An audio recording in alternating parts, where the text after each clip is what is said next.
Good morning. Good morning. How are you today? Very good. Susan Van Baalen, Susan Van Baalen, formerly and right now, and used to be Sister Ann Mark. That's right, Sister Ann Mark. Okay, now you're Susan Van Baalen. That's right. And I see Susan was in your mother's name. Susan was in my mother's name, and Ann Mark was for my youngest sister. And then my brother. I have a brother next to me in age. His name is Mark. Oh, okay. Okay. Well, first of all, happy Jubilee. Thank you. 60 years as an Adrian Dominican. That's right. And you're here for the Jubilee week. That's right. So thank you for coming in early so we can share your story.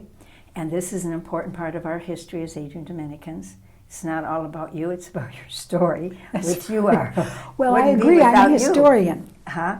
I agree because I'm a historian. Oh, good. I guess I didn't know that part of you.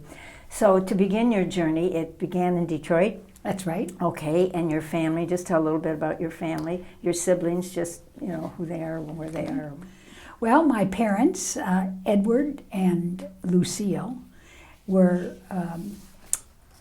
married 82 years ago today. Wow. At Holy Rosary Church in Detroit. In Detroit. That's right. And I am the third of 7 children. I have an older brother and sister, and 4 younger, 2 of each. Right, very good. And of them now, there are 4 of us left. I know, interesting. That's right. We lost a couple special people. They were all special. Right. The three that have died, have been younger. They haven't been the older ones.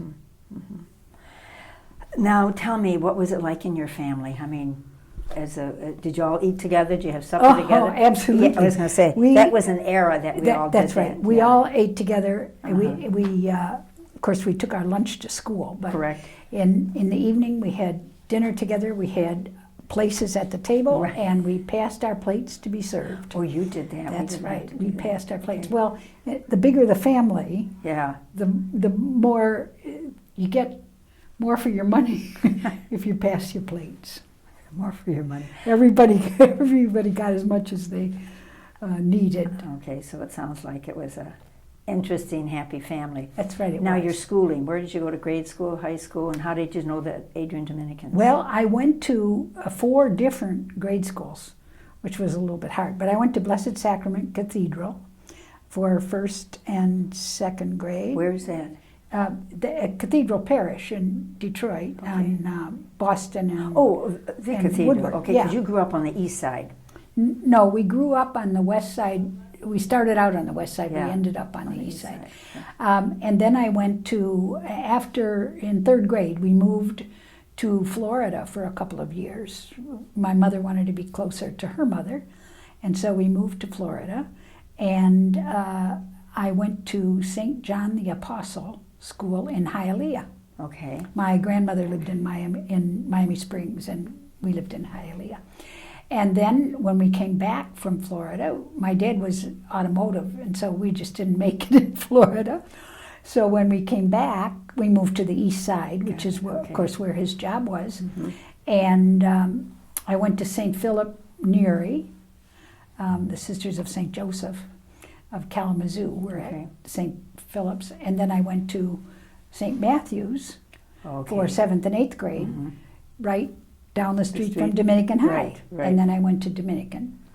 And it was through my experience at Dominican High and my getting to know the sisters that I guess I had always thought about being a sister, but that kind of zeroed in on Adrian through my experience in high school. Any sister in particular that perhaps inspired you, mentored you, or? There were lots of them. Right. There were lots of them. I would say probably Grace Ramunda, and she was my sponsor, Betty Hudeman, and Charles Thomas, Pat O'Reilly, and then also Sis Bay. That's right. Yes, he just did a that's special right. one. And also Ruth Steiner. Wow. Okay. Marie Eugene. They probably would have been very important ones. And Magdalena. Okay. Because I was in the senior play and I couldn't sing. So What was the senior play? The senior play was Daddy Longlegs. Okay. It had a different name, but it was Daddy Longlegs. Okay. But I had a singing part, and she helped me she played music while I spoke the singing because I could not sing. So we've always been friends ever since. That's nice. That's nice. Mm-hmm. So then, when was it that you got serious and you heard the call and you responded? Well, I heard the call long before I could respond because by the end of 9th grade, I was already telling my parents that I wanted to enter, not knowing that my sister was entering after 10th grade. And Jude. Okay. And then after... So Jude is older. Jude is older. Okay. So after she entered, my parents said no, they didn't think I could go, that one was enough. I was just going to say that. But anyway, one day when I was a senior in high school, kind of like into March of my senior year in high school, my mother was trying to get me to do the dishes one day. And she said, listen, you get those dishes done and you can go to the convent. Oh my word. And I went and did the dishes. And then got on the Smart phone and woman. called everybody and said I was coming. Yes, that's right. Okay. And then you entered that June? I entered in June of 1959. Okay. 2 weeks after graduation. Correct. Mm-hmm. I think those of us that graduated in June and entered in June, Yeah. it was very quick. Yeah, very quick. Yeah. So a new experience, a new chapter in your life. Adrian, Right. Michigan. You were here before because Jude was here, so you Yes. came to visit her. So you Every knew 3 something. months. Oh, every 3 months. So that was nice. You had a sense of it more than some of the other people. That's right. Was there anything in particular about visiting Jude that you noticed about campus or the sisters, or? No, I don't really remember that so much. We also used to come from Dominican every year. We used to come on the bus for the Passion Play at Siena. Interesting. And that was, I think, kind of a way of acquainting us with Adrian. And so I came probably 3 times that way to go to the Passion Play at Siena. Mm-hmm. So we kind of got to know the sisters and the campus and all of that through that. Do you think we should, or I think I did, mention to our new formation people, Marianne and Terry Ann, that maybe they need to do something like that? Come and see, we have the bus, and they could bring them here. Anyway, That's right. Kind of funny. So then when did you make profession? I made profession on December 30th, 1960. Okay, and then where did that profession take you relative to your ministries? Well, I went out on mission. I, of course, was a teacher for the first several years. Correct. I went to Our Lady of Good Counsel in Chicago. Mm-hmm. And then after Our Lady of Good Counsel, I went to St. Nicholas of Tolentine. And then What did you teach? I taught, at Good Counsel, I taught 1st, 2nd, 7th, and 8th grade. Mm-hmm. Did you enjoy first Well, grade? I was a little confused. I wasn't sure whether I was a really good teacher or a really bad teacher, and they were trying to find a place where I'd survive. But I think I'm just kind of a born teacher. One of the happenings of this interview, besides being on the congregation website, we are also, you'll be viewed on YouTube. Mm-hmm. So some of your students will hopefully, see you. Oh, that'd be nice. I hope they let you know that they can read and they can write. Well, I think most of them can read. Yeah. I'm pretty sure. That was funny. But then when I went to St. Nick's, I just taught 7th and 8th Mm-hmm. grade social studies. I was, by that time, I was probably already working on my master's in history. Mm-hmm. And some time in there, too, was the change in the Vatican Council. And how did that experience touch your life? Well, the change in personally? I was I didn't adapt real Really? easily. Yes, I was slow. My mother, in 1971, I think, my mother gave me my first pair of slacks because I think she was afraid that I was a little behind. That's interesting. And I didn't change my name because I didn't like my given name. And so I didn't change my name. And then when I changed schools, I simply told them that my name, I was going to go by my other name, which was Susan. Susan, okay. And that's how it got changed. But when you had to send in a notice and all that, Right. I didn't do that. I wasn't ready to do that. That's interesting. So then you spent some time teaching, and then you had another interest in a ministry. And That's how right, did but that I have happen? to, before that though, I have to mention Aquinas, because that's really Right, where it right. happened. I was at Aquinas And in Chicago for, I think, 6 years. And while I was at Aquinas, I started, in the evenings, I started tutoring at the Cook County Jail in Chicago. okay, And that's really why I wanted to mention it, is because It's that's important. where I experienced the call Mhm. to prison ministry, which then, for the rest of my life, was my, it still is my calling, I believe, is to. So how did you prepare for this prison ministry? And Well- what was it that you felt you could fit in that environment? Well, first of all, I had an experience that was incredible, and that is that a man brought me his something written to him in English, but he was only Spanish speaking, and asked me to read it to him because he trusted me. And it said that it was telling him that his daughter had died of pneumonia, a little small daughter. And when I asked him, after reading him the letter, when I asked him what his daughter's name, he couldn't remember. And that's, I have to say, that's really when I began to recognize the call to prison ministry, that this is something I wanted to do for the rest of my life, to be present to people when they were experiencing those kinds of things. And that guy had held on to that letter for over a year. Pardon me, I don't mean over a year, over a week, to have me read it to him, because he didn't trust the people in the prison. So that really finalized or focused my call.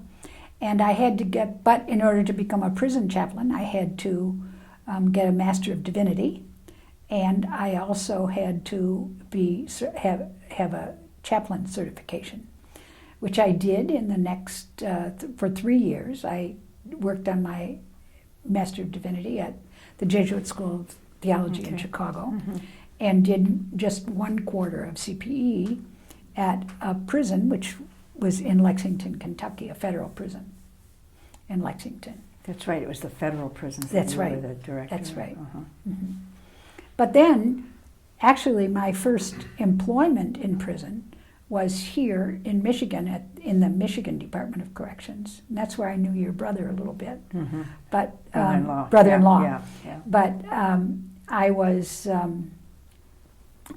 the chaplain at the Huron Valley Women's Facility, That's right. Okay. just down the street here on US 12, right off US 12. And I was there for several years, and then I was recruited to the Bureau of Prisons. Now, who recruited you? Well, the head chaplain, I was active in the chaplaincy organizations for Catholic chaplains, and I met the Catholic chaplain through that, and then he introduced me to the head chaplain for the Bureau of Prisons at the time, and they recruited me then to come to work in the federal prison system. And so I went to the federal prison system in 1988, back in the last century. And I'm sure there was a lot to get into there. They had to do a lot of background check on. Well, all those Sister security didn't do it. Yeah, That's right. Yeah. Well, all those security clearances and everything. Yeah.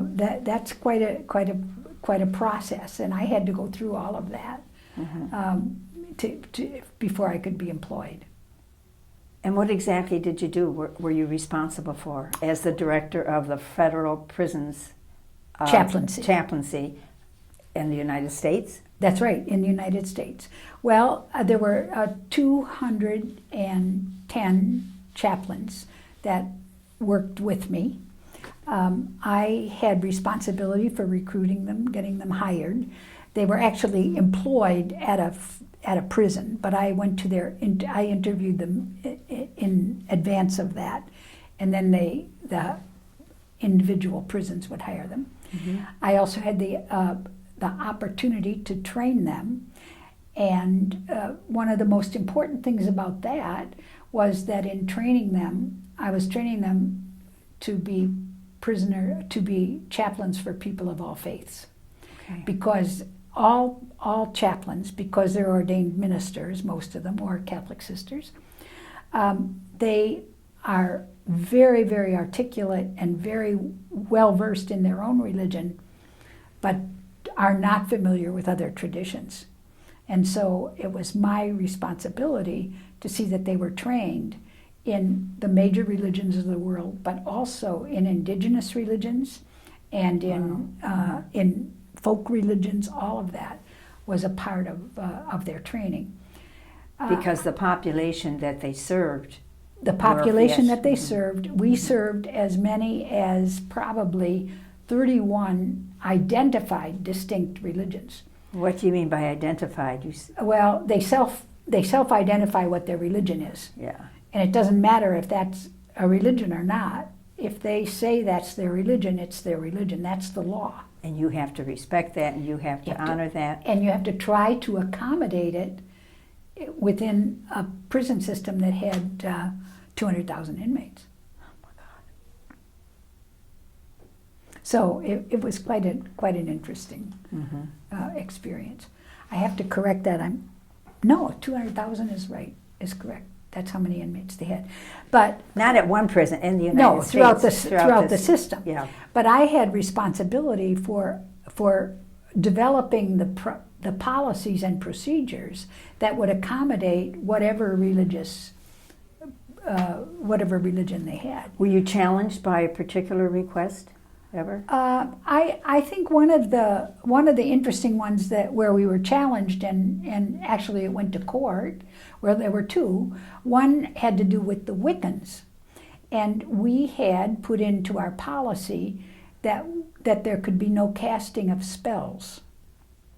And so we were sued for that and we learned this and changed the policy, that really the casting of spells is really their method of prayer. That's how they pray. Mm-hmm. And what we really were opposing was the casting of evil spells. Mm-hmm. And we found out through that learning that really it's just their method of prayer. Mm-hmm. That was one.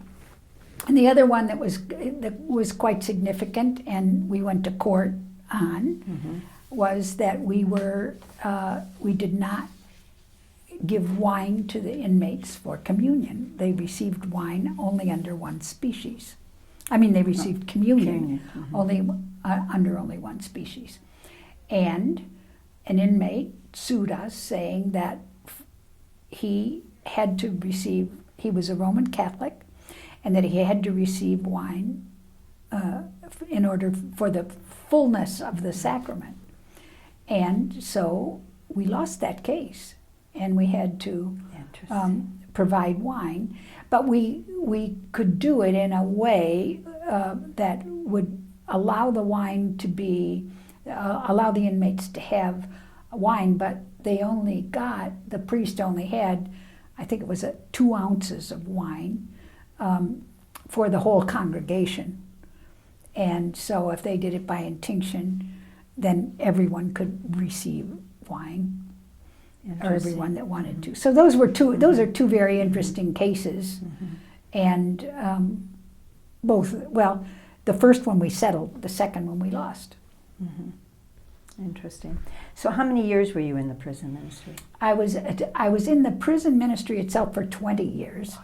And then for the next 5 years after that, I was the executive director of a small not-for-profit where we were working with men and women who were released from prison into the Washington, D.C. area.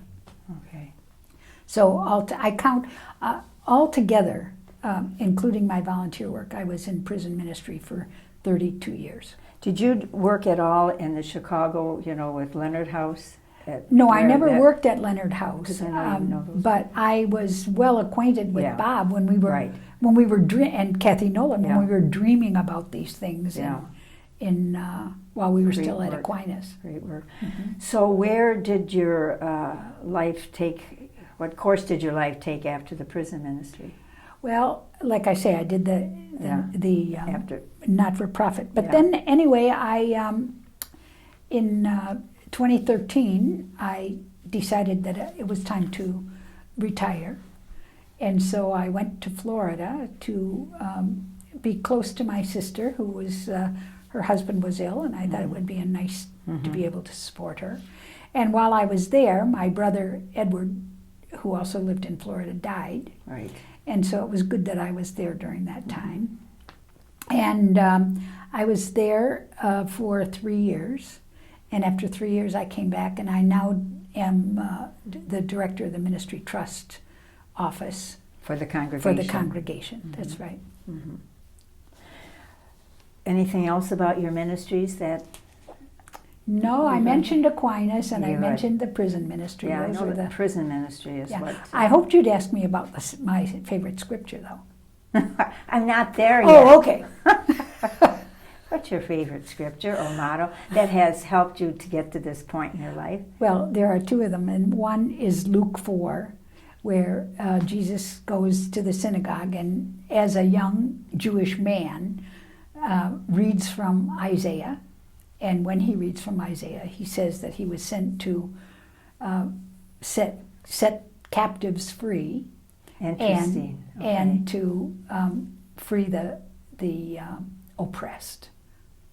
And so that's a very, very important scripture for me. And that kind of fits in with your present ministry of the Exactly. And with the ministry trust. Exactly, because exactly. the funding that we're able to provide is doing all of those things, including feeding the hungry and clothing those who have no clothes, and freeing prisoners and migrants and immigrants. I mean, it's a wonderful. You have a wide variety. And the other scripture, which is also related to that, is Luke 19, the story of Zacchaeus. Because I believe that that Zacchaeus changed because someone recognized him, and that when Jesus said, "Hey, Zacchaeus, come down. I'm coming to your house for dinner tonight," he was dignified by that, and because of that dignity, he changed and said, "I'll give back everything that I stole, and I'll give half of my wealth to the poor, and I'll follow you." And Jesus said to him, "Today salvation came to your house." So those are my two favorite scriptures. And that gets you through whatever next it is That's right. that you are That's right. about. And it has blessed you in your ministries. And when you think, I mean, you've been all over the country, and you initiated some ministries by yourself. How was that? Yes.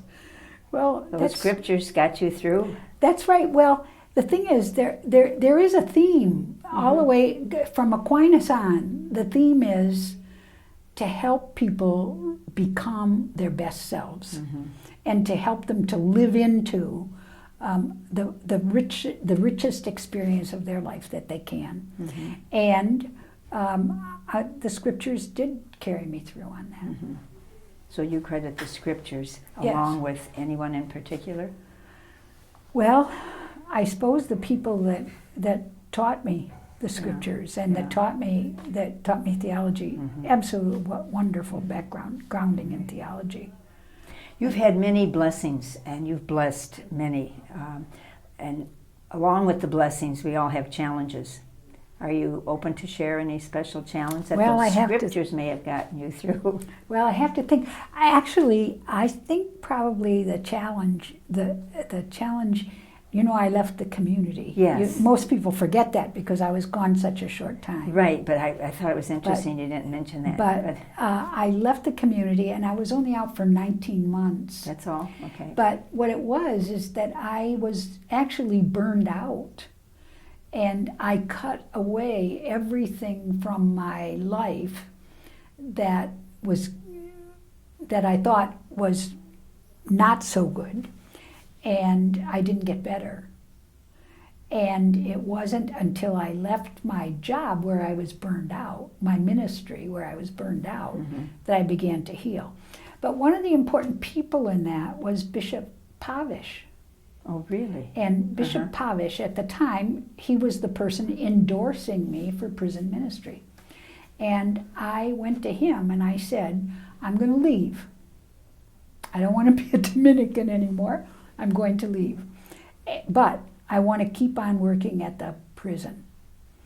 Can I still have your endorsement? And there was no such thing as an endorsement for lay people at the time. Really? At least for prison ministry. So he said yes. But when I was leaving, he said to me, and it actually haunted me, he said, Sister, I don't think that God's going to let you go that easily.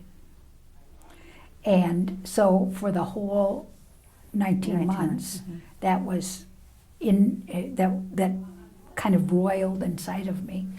But as I began to get better, I never stopped going to mission group meetings. I never took my ring off. And so, I mean, there were all kinds of clues that I wasn't paying any attention to until I began to heal. And after I left my job, I went to teach at the University of Michigan for a while. Really? What did you teach there? I taught in the sociology department. Okay. I taught kind of a volunteerism and opportunities for work in prisons. And it was through, criminology was in the sociology department at the time. And so I met Nadine Foley at a mass one time, and I said, I think I want to come back. And she said, consider it done. I was going to say. She said, consider it done, come and talk to me. And within a week, I had talked with her and was back on the way to returning to the community. That took a lot. I mean, we all knew Susan Van Baalen. We all knew the ministry that you were involved in. Then all of a sudden, you leave. Well, and so your return. I'll tell you a very interesting thing about my return, though, is that I had some hurts and some hard feelings about some people and stuff and so on. And I decided that if I came back, I wasn't bringing that back with me. And so I wrote to everyone from whom I had alienated myself. And I told them that I was sorry and that I was coming back and that I didn't want to put my head down every time I saw them. And so it was a very, very healing experience for me. Wonderful. You were like on a 19-month retreat. That's right. You said you wanted me to tell you something challenging. There it is. Well, that was and I'm sure that was not easy, but you certainly took the steps, and I hope you had someone walking with you, journeying with you. Well, I had a lot of people journeying with me because I never missed a mission group meeting. Yeah, that's right. But I will tell you one thing, and that is that when it was time for me to make final profession, I had to be reminded, because I left completely. I had left the congregation, final withdrawal. So I had to go through a formation program? Formation and vows, temporary vows, and final vows again. And so Donna Markham, who was on the council, was my novice person, my formation person. And then after a year, I made profession. And then they told me to let them know when I was ready to make final, and it just I never even remembered that I was supposed to do that. So I got a call saying, well, did I want to make final profession? And I said, well, yes, of course. So. And then you got to stay in your same crowd. I got to stay in my same crowd. That's good. But also, I just took a day off to come in here to do final profession, and went right back to work. I mean, it was. What a blessing! What a blessing for us. Well, and for me, also. Mm-hmm. How do you want to be remembered, Susan Van Baalen? Faithful and loyal to my call. That's how I want to be remembered. Good. Is there anything else that you wished I had asked and I didn't? I can't think of anything. Mm-hmm. Oh, no, the people, you had a question about the best the best time of your life thus far. And I think it had to do with my places where I lived and so on. Mm-hmm. And I have to mention that the best time in my whole life was the years I spent at Aquinas and living with Jean Hughes, Mary Fran Coleman, Rita Doherty, and who did I just? Kathy. Kathy Nolan. Please. Kathy Nolan, Jean Hughes, Mary Fran Coleman, and Rita Doherty. And we lived together and all taught at Aquinas at the same time. Right. Those were great years. They were absolutely wonderful very years. Special. Life-changing for me. Yeah. So at this time of our life, we look back on those experiences and they made us as much as all the other ministries. Exactly. Yeah. Very, very good. Okay, that's it, faithful servant. Great. Thank you very much, Susan. And just know we're glad you came back. Oh, I wanted to tell you one other thing. Yeah. Something people don't know about me. Oh, good. That's another question. Yes, you can cut it out if you need to. But the one other thing is that I was a guest of the Vatican twice to give talks at the Vatican Commission on Justice and Peace. And when I was there as a guest of the Vatican, I stayed at the Hotel Santa Marta, where the Pope lives now. Oh my goodness. Yeah, now, who were the popes when you went there? John Paul II. The second, okay. Yes, John Paul II, both times. The second time I went, he was dying, and they told us that if he died, we would have to leave Santa Marta because the cardinals would all be coming, and there wouldn't be a hotel in all of Rome. But he lived until about 2 weeks after I left there. Wonderful, wonderful. Well, thank you again for your willingness and openness in telling your story. And just know that we are delighted that you are with us at this time. You have blessed the congregation through your ministry, through who you are as a person. So thank you ever so much, and enjoy this week. Oh, I'm sure I'll enjoy the week, and thank you very much. Sister Susan Van Baalen, Sister Ann Mark. Yes. Go. Continue your preaching. Thank you.